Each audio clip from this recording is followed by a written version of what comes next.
ነገር እንሂድ።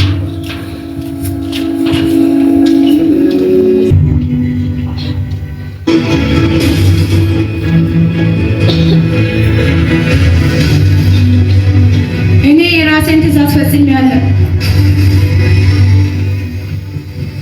እኔ ፈልጌ አጥቻለሁ። ያለርኩበትን ቦታ የለም።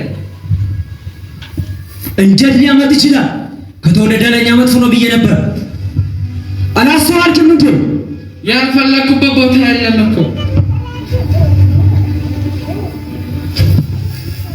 አሁን ሄዳችሁ መረጃ ሰብስቡ። ሰው የት እንደሚወለድ ያውቃል። አሁን በፍጥነት ሰዓት እንዳይረፍድብን። እሺ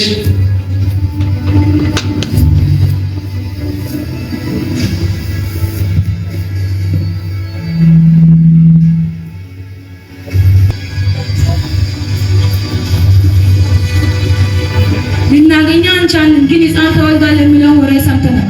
እሱም በግግር በከብቶች በረት ነው። እንደውም ብያችሁ ነበር። እናንተ ግን መረጃ መሰብሰብ አቃታችሁ። ሕፃን ተወልዷል። ሌላ አማራጭ የለንም።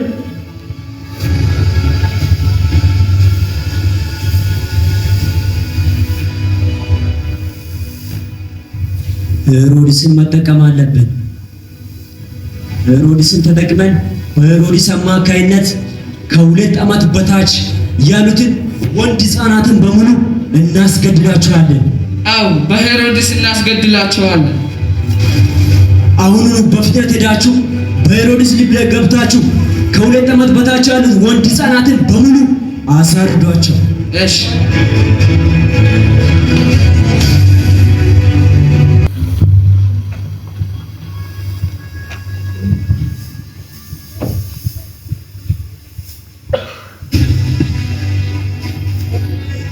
ሄሮድስ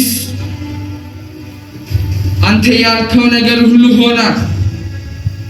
በአንተ ፋንታ የሚነግስ ሕፃን ተወልዷል። ሰብአ ሰገሎችም ደግሞ ዋሽተዋል። ስለዚህ ከ2 ዓመት በታች ያሉትን ሕፃናት አስገድላቸው።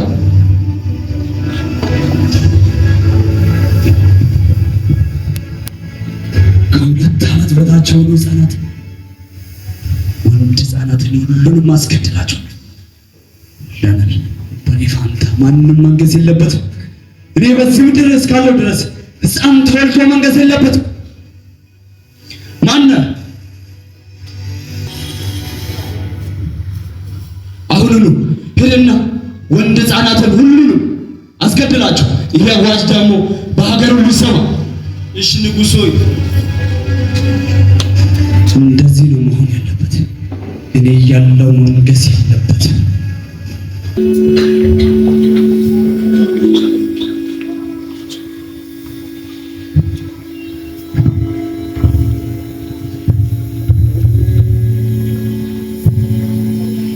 ተነስ።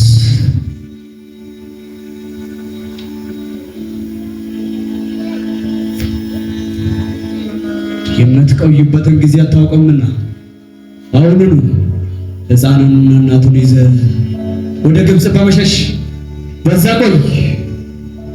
ማርያም ተነሽ እንሂድ።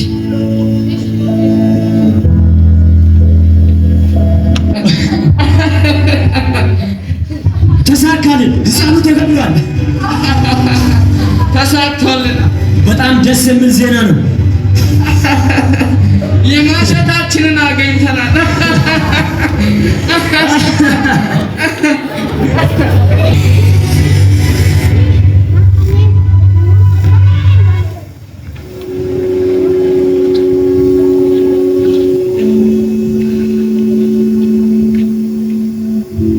ተነስ። አሁኑኑ ወደ እስራኤል ተመለስ። ሕፃኑንና እናቱን ይዘህ ለመግደል የሚሹት ሁሉም ሞተዋል።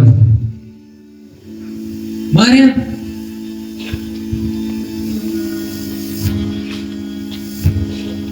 ነይ እንሂድ።